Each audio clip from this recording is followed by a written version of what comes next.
I my eyes grew round, winking to the ground,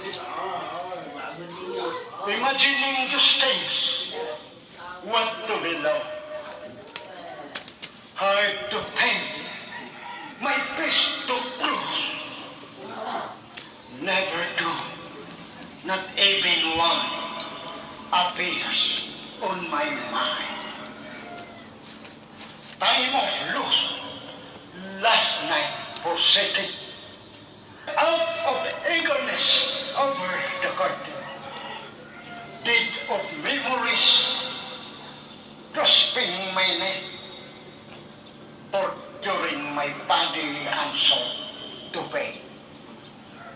Those days became sample of thoughts, only name, leaving a number of blanks. Not to remorse, not to harness, my insanity to what I deeply regret. Let my tricks to have changed, a soul for destiny, not in vain. Yet, am I not prepared? Next, getting in touch of full preparedness. I should and shall once again on examination